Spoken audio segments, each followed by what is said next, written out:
6 na bagay na dapat wala kang pakialam. Una, mga sasabihin ng ibang tao. Importante sa panahon ngayon na dapat waka-care sa mga sinasabi ng mga taong ito. The more na binibigyan mo ng importansya ang sinasabi nila, the more na nawawala ka sa wisyo. The more na nawawala ka sa focus. Baka pagdating ng panahon, sila na ang nagpapatakbo ng buhay mo. Pangalawa, ang mga taong toxic. Related sa number 1 to, pero ang mga taong ito, hindi lang salita ang ikakalat ng mga ito. Pati buong pagkatao mo, trabaho mo, buong buhay mo, gusto nilang buting-tingin.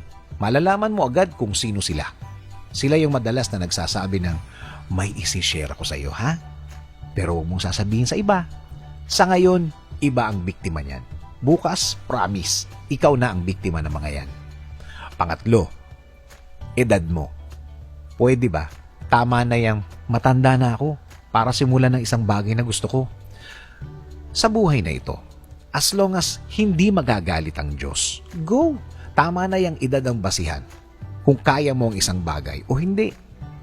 Sa Diyos umasa, sa Diyos humugot ng lakas. Pang-apat, past is past. Tama na ang drama ng nakaraan. Napakaganda ng buhay para hindi ka gumawa ng mga bagong bagay. Makipagkasundo sa mga kagalit. Kapag di nila tinanggap ang sorry mo, hindi mo na problema yun. Kanila na yun. Napakasarap gumising sa isang umaga na napatawad mo na ang mga may atraso sa'yo. At napatawad mo na din ang sarili mo. Panglima, nakapattern sa iba ang success. Kung masaya ka, masaya ka. Huwag kang compare ng compare. Dahil kapag ganyan ang gusto mo, nako, lahat ng panahon maghahabol ka na lang ng maghahabol. Kung may nagawang maganda, bigyan ng reward ang sarili. Isama ang pamilya dahil sila ang totoong kaligayahan at success mo. Ang 6, impluwensya ng iba. Sa dami ng masamang bagay sa mundo, dapat mas may isip ka na ngayon para sa mga bagay na pinipilit ka nilang gawin. Mas kaya mo nang tumanggi ngayon. Mas may confidence ka na ngayon.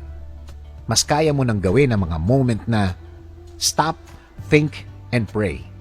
Hindi ka na basta-basta kayang impluwensyahan ng mga maling bagay. Kaibigan, maraming mga pagkakataon na manghihina tayo at minsan gugustuhin mo ng bumigay.